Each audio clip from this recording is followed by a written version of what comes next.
going on, guys? Fitcho here, and welcome back to the Fitcho Career. It is round number 10, the German Grand Prix. That is right, guys, 2014, the German Grand Prix at Hockenheim. A track you probably haven't seen much on this game, because most people are using the 2015 season. But yes, we're here in Hockenheim, one of my personal favorite tracks. Now, last time out in Silverstone, we did manage to get a podium, which was absolutely crazy, and we'll be looking to build on that good form here. But because this is only in the 2014 season, I haven't really driven this track much, and I'm really not too confident on my setup. I've gone for a similar setup to Canada, the very low wings, just mainly so we don't get caught out too much on that very long left-hander up towards the hairpin, which is also the DRS straight, one of the DRS straights here. But it is hindering us a little bit in the stadium section towards the end of the lap. It's going to be a bit difficult. But when you guys are actually seeing this, this will be going live on Sunday at 7:30 p.m. Australian Eastern Standard Time, GMT plus 10. I'm just reminding you guys that every single Sunday there'll be a new episode at that time. I'm actually going to be up in Winton for the V8 Supercars, and I will be doing another video on that like I did for the Grand Prix and the Tasmanian V8 Supercars. So expect that in the next sort of week from when you are seeing this. But let's jump into qualifying here in Hockenheim. So we're currently in 6th, and there's about 5 minutes to go, but that was a pretty good lap for me in that Toro Rosso, and I don't really think I'm going to go much faster than that. So I think I'm going to try and save a set of tyres and actually stay in the garage to the end of the session. If I drop down a few places, so be it, but I don't think I'm going to go much quicker, and I just want to have a few extra tyres for the race. So nobody actually went faster than us. We're going to be starting the German Grand Prix from 6th place. And like I just said, I'm pretty happy with that starting position. That lap was pretty solid. There wasn't much more in that I could have done. Maybe a 10th, maybe 2 tenths, but that wouldn't have actually moved me up any places. So I decided to save the tyres. I can't remember what the strategy is going to be like here from back in 2014 in real life. So I'm not too sure if I'm going to need the tyres, but they're there just in case. But interestingly, Felipe Massa actually split the Mercedes. But without further ado, let's get into this German Grand Prix.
So here we are on the grid in Hockenheim. Let's have a look at this race strategy. It looks like it's going to be a 3-stop, depending on lap 7 or 8 for options, laps 15 or 16 for options, and then 24 or 25 for primes, going to the end for the 34-lap German Grand Prix. But without further ado, let's get into the race.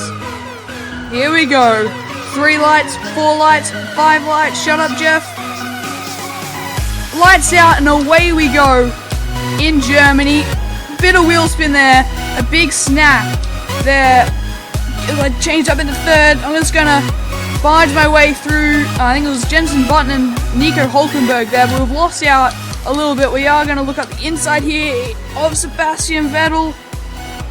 I think he's still there. He's still there. I'm gonna hold it around his outside. We're gonna have the run on him, and we've got well past him. And there is Raikkonen trying to get past him. We've got Hamilton trying to get past Massa, and Bottas. We've got a massive run. I'm going to go really late under the brakes. That was very late under the brakes. We're 3 wide. And this car just hasn't got the grunt to hold in between those two. They're going to go side by side. And now we're going to come through. Up the inside. Felipe Massa's going to go around our outside. So is Lewis Hamilton. Lewis Hamilton's going to get caught out on the inside there. A bit of wheel spin there. Got the car a bit sideways. No, I can't hang it around the outside there. Oh my god. He's going up the inside. Oh, come on! Valtteri. He's just completely smashed me off the road there, but I've held onto the position. I think that was fair. I tried to hang around the outside, and he just literally ran me off the road. So I hold onto the position. Here comes Bottas, down our outside. Oh, we've gone deep, we've gone deep. And there goes Bottas. We got a bit caught on his rear. As we got Hülkenberg up our inside. I tried to give you space, Nico. Oh, here goes Nico Hülkenberg. Oh, I was trying to switch back him there, but he didn't go around that corner very fast. He caught me out a bit, trying to defend from that switchback, but I was able to just go right around the outside there. At the end of lap 6, into the pits we go. Now, what tyres are we going to be fitting? It doesn't look like any other cars have followed us in. A few cars pitted last lap. It looks like we're the only ones to pit on this lap, which is a bit interesting because only a few cars pitted last lap. I guess there's some alternate strategies going on, and I'm sort of in that middle bit that's a bit confused as to what my strategy is or something. As there goes Hülkenberg and Vettel, who have both got the undercut on me. Oh, we've got the run on Vettel. We're going to look up the inside. And we've got the move done. We're right on the back of Nico Hülkenberg now. Open the DRS. Getting that slipstream. Can we make a move up the inside of the hairpin? We are closing. Pull to the inside. Onto the brakes we go. Oh, a bit deep there. And he tried to switch back us, but he didn't quite get it done. And we move up into 19th place now. Oh, we've caught up to Bottas a bit within DRS now. He got caught in the last sector by, oopsie daisies. I completely fucked my braking zone there. He got caught behind some back markers in the final sector, but they didn't hold me up as they all peeled off into the pit lane. We're going to look at the inside of Valtteri Bottas. It's an aggressive move on the fin. And we can't get it done. We try and switch back in. The back end steps out a little bit, and we can't get the move done there.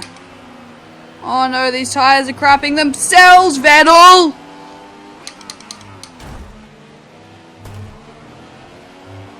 You little German shit. You almost pushed me into the gravel. Far out. These tyres have absolutely... Why? The computer just takes over my car and drives into the gravel. That makes so much sense. By the end of lap 13 and we are into the pits, the tyres are just dying. Especially the front left is absolutely... It's dead to the world right now. Putting on some more option tyres, and I'm not sure what lap we're going to be pitting next, but this doesn't seem like the original strategy. I think the original strategy was like 8 and 16. We've gone like 7 and 14. I've come out in traffic, and we're just going to go right around the outside of Grosjean, up the inside of Gutierrez. Dispatch of them two very quickly. Now we've got Sutil. And there has been a coming together. It's a manner.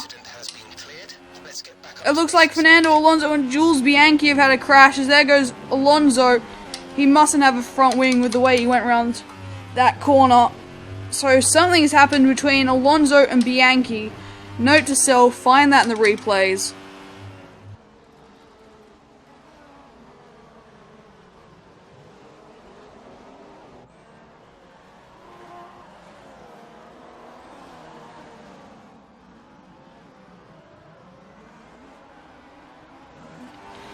And Vettel has come out of the pits behind us, so the undercut has worked a treat there. Here comes Sebastian Vettel up our inside, which will be the outside for the hairpin up here. We're going to try and hold it right up the inside. I'll try and give him some space. The back end stepped out. We just couldn't get the power down as quickly as he could there. And he has got the move done the long way around the hairpin. But we're going to look up. He's in. Ooh, I wanted to go for that, but I was a tad too far back. And we have lost out. After that attempted move there, I don't think we're going to be able to get him back because he's a bit far ahead. He's pulled a bit of a gap from that.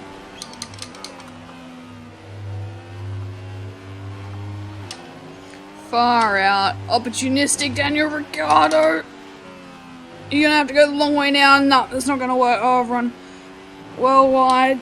But I've held onto that position somehow. But these tyres are so shot. It's ridiculous. It's a challenge. I've got to do this lap and one more lap. And then I can change to some primes. But I was fighting with Vettel. And now he's about 10 seconds up the road. In this stint alone. It's ridiculous. 12 seconds even now. That's how shot these tyres are. Whoa, Ricciardo is braking so much later than we are. Okay, that was not very good of me. There was nothing I could do. The tyres wouldn't let me make that corner. I understeered into him. But Button has now got past him. But we are still in 7th somehow. Whoa, my god. Do you want to go any more to the inside, gents? I can't make the corner. I tried to give him space, but the tyres wouldn't let me make that corner. Here comes Jenson up our inside, and here goes K-Mag to our outside. And we have just been absolutely mugged off there. And back up the inside we go. I was on full lock around that corner. There was not much more I could do. I gave Jenson just enough room around the outside, I think. Look how far he's pulled away from me in like a sector. What the flying fuck? And into the pits we go, finally, thank God. I can get rid of these tyres. The front left is literally red. That's how, the tyre wear is so bad right now. It's literally red. But we're going to go onto prime tyres, I'm pretty sure, and go to the end of this race. Assuming the tyre life allows it. Perez is going awfully slowly. Perez! There was nothing I could do but cut that corner. He just forced me across the curb there. He gave me no space. I had already committed to go up his inside because he was going so slowly. And there is Daniil Ricciardo coming out of the pits. We're going to stay ahead of him. We've got the DRS on Jenson Button. We're going to look up his inside. And we're going to get the move done up into 9th place now. Okay, you're going to go to the outside, are you, Daniel? He's run well off the track. I gave him plenty of space there, and he just went way wide. We're now in P7, because I think a few cars came into the pit lane. We've now got Jenson Button absolutely flying up behind us, as we didn't get a very good exit. And with the aid of DRS and a Mercedes engine, he goes flying past. But we're going to go flying back up his inside, under the brakes, into the hairpin. Come on, get the power down. Oh, it's going to be a drag race. He's going to win with that Mercedes engine. I'm going to keep my nose there. And he's just going to back out around the outside.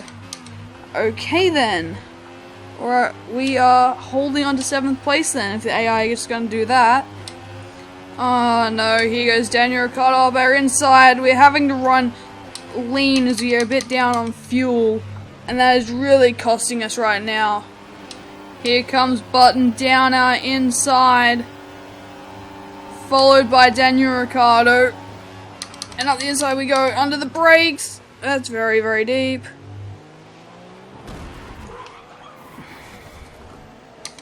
He was still on our outside, far out. He held it all the way around the outside even when I went that deep. I could not see him at all. I had no idea he would still be there. I thought he would have slowed down and switched back me with the speed differential going into that corner. I was so much faster than him under the brakes. I went so deep. I thought he could have just backed out of it and just switched back me. That's what I would have done in his position. I had no idea he was still on my outside. As there's yellow flags, as Alonso's having some sort of difficulties. I saw his front wing on the track earlier, so that's another incident for Fernando, I think, this race. So, if we have another look at that incident, you can see I dive down the inside pretty aggressively, but then Jenson Button tries to hold around my outside, goes off the track, comes back on, and turns me around. Now, I'm starting to think that this is Jenson Button's fault. We'll have a look on board with Jenson. We're coming down the back straight now. You're going to see me come flying up his inside, which I'm entitled to do.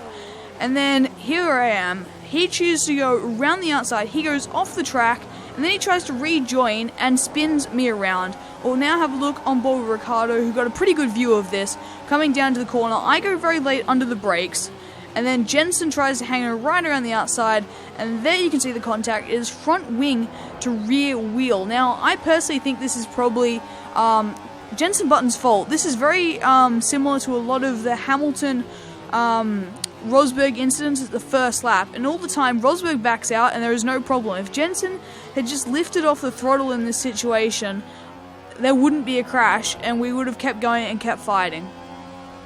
So now we'll have a look at that Fernando Alonso incident. Here he is coming around the corner, and he clips the back of a slow moving, I believe it is Kevin Magnussen, it's definitely a McLaren.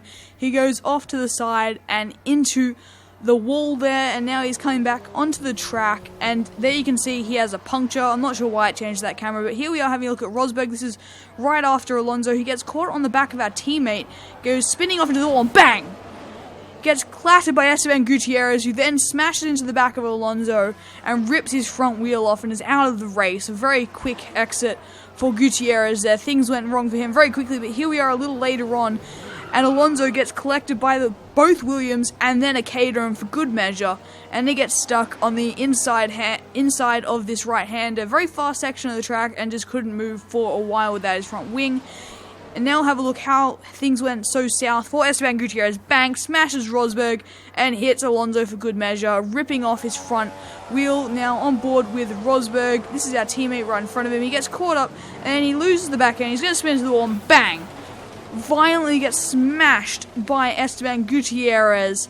But thankfully, because of the horrible damage system in this game, he does not DNF from this race. But here we are on board with Perez, who gets a great view of that Esteban Gutierrez incident, just clattering into everyone in front of him there, and then he gets caught behind our teammate there for good measure. And now on board with Valtteri Bottas, Alonso clips Massa and then hits Bottas, and then Bottas hits Massa. But my brilliant skills at recording replays is horrendous, and there you just get to see it again from a slightly different angle, watching, I think that is Kamui Kobayashi.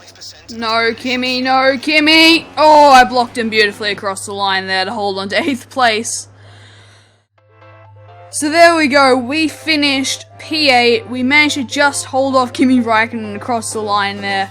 But Lewis Hamilton has won the German Grand Prix from Valtteri Bottas and Sebastian Vettel getting on the podium there. Nico Rosberg falling down to 4th. I believe he had some sort of issue towards the end of the race. Hopefully I remember to find that in the replay cams. Then you got Felipe Massa, Daniel Ricciardo and Jenson Button, the two cars I was fighting with until I thought he was going to switch back me, so I sort of ran out wide expecting him to come back up my inside sort of thing, but he didn't. He was still on my outside for some reason, and then we sort of spun as he tried to re-enter the track, and I was there, and I sort of spun. But if I hadn't have spun then, I may have actually finished 6th, where I actually started, hopefully, assuming I held them off. So, other than that spin, we pretty much held on to where we were, but we ended up 2 places down on where we started, which isn't ideal, but considering how bad our tyre wear was, I'm not too disappointed with that. The tyre wear was absolutely ridiculous here in Hockenheim. I'm not sure if it's my setup or something, because I didn't really spend much time fine-tuning it, because I don't have much time to get this video recorded, edited before I go away next weekend. So I didn't get much of a chance to actually fine-tune my setup to how I want it, so that may have caused a bit of issues with the tyre wear. But then we've got Kimi Räikkönen and Sergio Perez rounding out the points. And if we have a quick scroll through outside of the points, there's a 5-second penalty for Max Chilton for some reason, who actually beat Jules this weekend. But the Marush is in 14th and 15th. That is pretty good from them. You got Kevin Magnussen down in 13th. Surprising, not a very good showing from him. Being beaten by a Sauber and a Lotus, which frankly were pretty shit in 2014, both of those cars. And then you look further down, you've got our teammate John-Eric Vergne actually splitting the Caterhams. So he hasn't had a good weekend.